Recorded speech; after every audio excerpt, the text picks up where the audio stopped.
बात से शुरू करने की बात आप कह रहे थे कल से, पिछले विधानसभा में हासिल होगी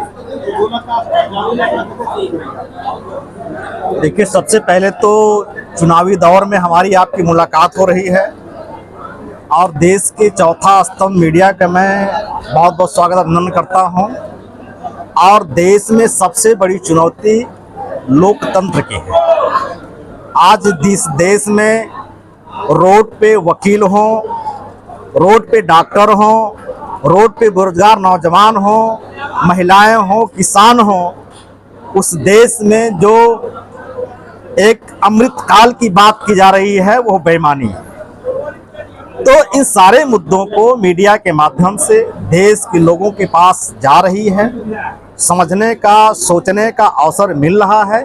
इसलिए देश की हमारी जो पत्रकारिता है, मीडिया बंधु हैं, वो बधाई के पात्र है, सम्मानीय जन। अब सवाल आता है कि बहुजन समाज पार्टी के नेतृत्व में हमने कहा कि हम 2 लाख से प्रारंभ करते हैं।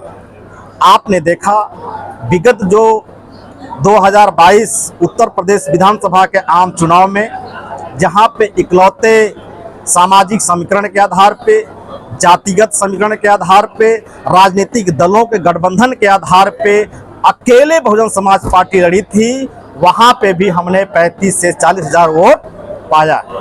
अब आप इसका गुणा कर लीजिए कि प्रत्येक विधानसभा में 40 हजार वोट हमने पाया, जहां पे हमारे पास किसी प्रकार की कोई मदद नहीं थी। जनता का विश्वास मान सकते हैं कि जनता हमारे पे विश्वास नहीं किया, हम जनता को समझाने में असफल हो गए।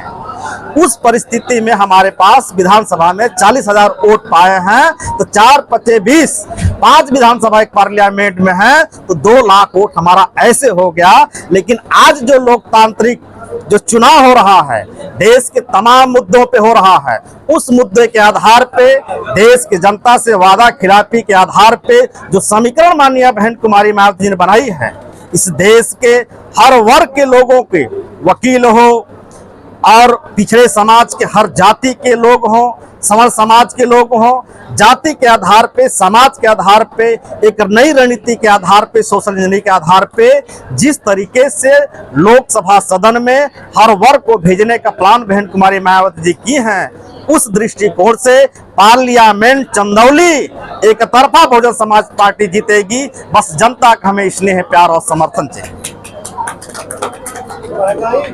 और बेरोजगारी, विपक्ष के मुद्दे 2 है, लेकिन परिणाम पिछले 2-3 चुनाव से सत्ताधारी दल के पक्ष में ही रहा है। देखिए साथी, ये बहुजन समाज पार्टी वादों और जुबान पे विश्वास नहीं करती है।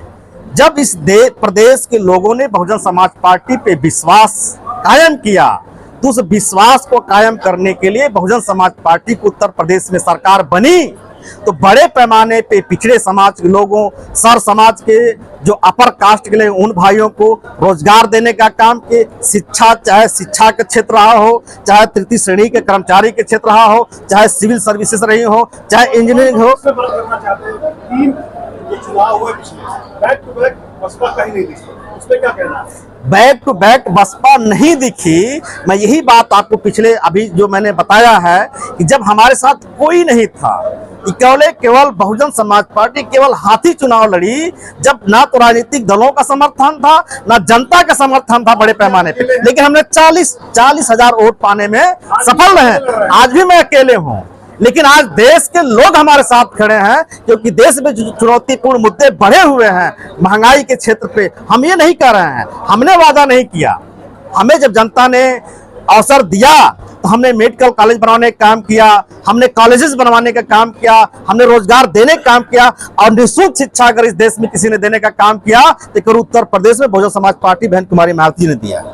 आज आप उठा के देख सकते हैं कि निःशुल्क शिक्षा देने का काम, सच्ची शिक्षा देने का काम, बेहतर स्वास्थ्य देने का काम अगर किसी ने किया इस देश में, तो उत्तर प्रदेश की बहुजन समाज पार्टी की सरकार ने दिया। सरकार ने बहन जी ने चंदौली का जिला बनाया जी, उसके बाद इसी सीटों पे बसपा जीती थी करीब, और सरकार बनी थी, जिला मुख्यालय आज तक नहीं बन पाया। 5 साल का सरकार एक सीट ले रखी है, क्या कहेंगे? देखिए, सबसे बड़ी बात यह है कि जो बड़े जिले हैं, जिले जो मुख्यालय होता है किसी जिले का, उस मुख्यालय पे तमाम कार्य होते हैं, जैसे न्यायालय हो गया और मुख्य विकास जो ऑफिस होती है वह हो गया।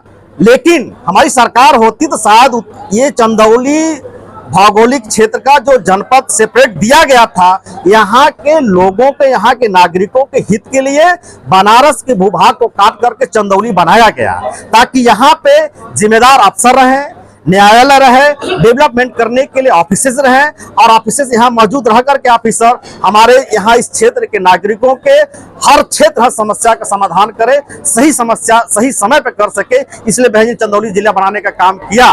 लेकिन उसके बाद हमारी सरकार नहीं बनी और चंदौली की स्थिति आप लोगों के समक्ष है, देख सकते हैं। अगर जनता ने मेरा साथ देने का काम किया तो पुनः उस विकास जहां हमारा रुका हुआ है उसे आगे बढ़ने का काम करेंगे।